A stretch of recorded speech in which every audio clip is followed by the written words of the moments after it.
Welcome to the Sports Opinion. So, started this channel to just talk about sports and especially rugby at the moment with the Under-20 World Cup going on and the Men's World Cup coming up as well, which I'm very, very excited for. I mean, I live and breathe rugby, especially with the international level as well. So, let's follow this World Cup for the Under-20s and we'll make a video recap on every round as well.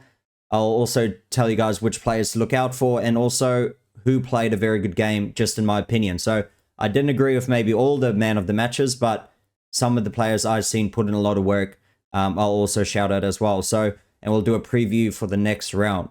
So, first game was for Pool A was France and Japan, and France just pretty much capturing it from the start.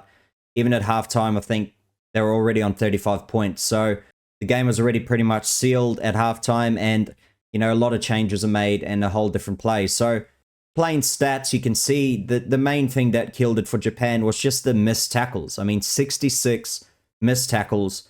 It's just not good enough at international level. So they paid the price for it, but, you know, only 5 penalties conceded to France's 12. So France not fully disciplined as well, and also missing 16 tackles as well.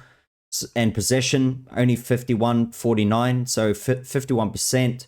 To Japan, they also had more territory, 51-49 as well. So the stats equal apart from the pure domination and open field play by the French. So well done to them. Great first win. This just pretty much puts them on top again and everyone's favorite as well since the last World Cup for the under-20s where they won that as well. So they're still sitting as one of the favorite teams to win it. Now, players who really stood out for me, the 13 from France, Nicolas Deportere. And he looked very good, very dangerous. His whole running was very good. He got a double. He even had a yellow card as well. And every time he ran the ball, he's very lanky, a big player, but very hard to bring down, it seems. And this is just one of the tries from the number 13, Deporte. The speed of the recycle really working just in that dummy, favor at the big step, just straight free. You can see how quick he is for such a tall person. The thrust. You can see the whole running here, what I was mentioning about him. Boom. Another strong line from France. Another great try by him. So that's definitely a player to look out for. He could even be maybe at the top of the try scoring list. And a player that stood out for me for the Japanese was Kosho Muto. Just kept trying, and he might not have made the best plays, but you can see he tried his heart out, and that's all you can ask for, really. Now, game 2 brought us to Wales against New Zealand. I mean, Wales started so well, 19-5 up at halftime, and New Zealand just must have had a great talk at halftime. They came back out and really controlled the game right till the last minute, really. That's the only points Wales scored in the second half was in the last minute, 79th minute try, and then unfortunately muffed the kickoff. So New Zealand kicked it out and won the game. Obviously letting Wales down. There's 20 missed tackles compared to New Zealand's 9. Lineouts lost for New Zealand's a big worry. 5 lineouts they lost on their own throw. And a very, very tight game. A very counter-attacking game for New Zealand and a very ball-controlling game for Wales with the forwards. You can see with possession, 56% to Wales. Territory, 65% to Wales. So you can see the way New Zealand won this game, and that's just with pure counter-attack. Now, a player who stood out for me from the Welsh team was the number 10, Daniel Edwards, making all his kicks, scoring a try as well, and just keeping them in the game. And a good kicking game, open field kicking game as well. And this is his try here as well. A well-worked try here by Wales. It nearly worked a few times, this move. Can they side their way through somewhere? Is there an opportunity there? It comes. Yeah, it does. That's the try. Straight under the post. For New Zealand, it had to be Harry Godfrey just constantly sniffing around and trying to counter-attack as well. So I think he put them on the front foot from the back as well. And all in all, it was just a great game to watch. Very tight. I watched the first half, as it was quite late here in Australia, but yeah, great game overall. Now, the first game of Pool B was England versus Ireland. You can see 34 all. I mean, a red card, 2 yellow cards in the game. It was a sluggish, very good game to watch, but a very sluggish game in the end. Very much error-riddled and also couldn't really put it all together. Like, the defense was pretty average by both. 25 missed tackles by Ireland, 16 by England. Both conceded over 10 penalties in the game as well. 13 conceded by Ireland. A penalty try going towards England as well. Possession 50-50. and territory 50-50. So it's a very even game, and yeah, a very good game to watch. Apart from the number 10, Sam Prendergast from Ireland, probably wishes he had a better game on the boot. I mean, missing 4 conversions. So whereas an English kicker, Connor Slevin, he was their best player for me, in my opinion, making the right kicks and also kicking the goals when they most needed it. So he's my player to match for England. And you can see the team is here in the inside supporting Slevin. Good play from him. Where's the support? He's got Slevin with him. Good offload. The pass back to him again. Quickly gets back up and gives the pass that pretty much leads to this try here. They surely must score here. Flying for the corner. And there's the try. The old muddy corner it is. You can see here with about 9 minutes to go, scores 34-32, and it's a sideline kick that he has to make as well. So a very clutch kick. Like I say, he done very well with his goal kicking. You can hear the cheers. A great kick there from... And the player of the match for Ireland was Paddy McCarthy. Put in a big effort in the front row and was very, very solid. But yeah, I think, yeah, poor Sam, I wish he had it back just to even hit one of those, and you can see that would have been the difference in the end. But fortunately, that's how rugby is sometimes. But you could see also, when if you watch the game, Ireland were very much dominating as well. So England just kind of executed, done what they needed to, scored the points when they needed to, whereas in Ireland had their opportunities but just didn't take all of them. So good things for both teams. I mean, Ireland look very, very strong. So the next game, it'll really tell if they can execute the things that they messed up in that game. Next game for Pool B was Australia versus Fiji. Australia winning 46-37. A great, great game. I think this, to me, was probably the game of the round. I mean, a very back and forth game. Fiji were up, and then Australia were up again, and Fiji's up again.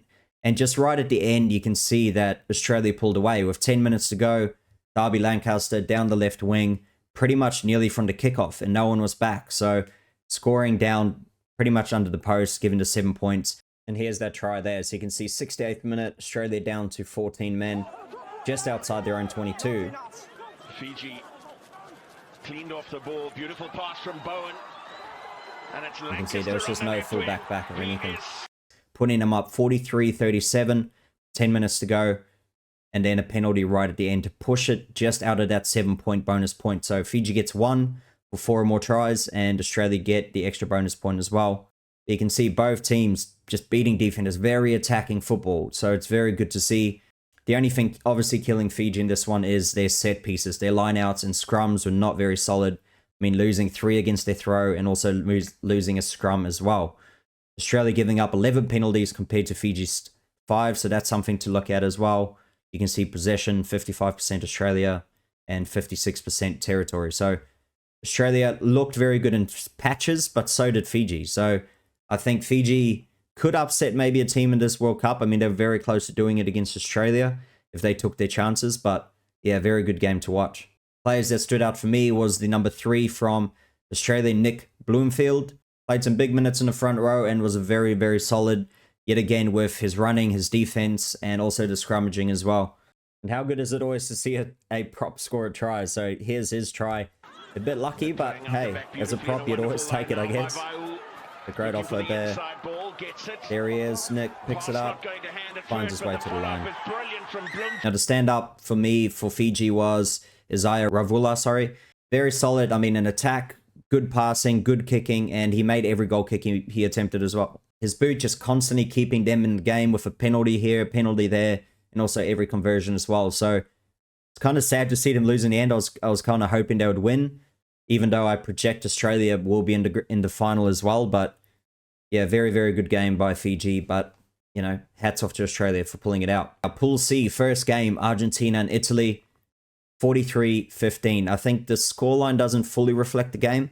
I think, you know, Italy going a man down with a red card in the 14th minute, up 3-0 at the time.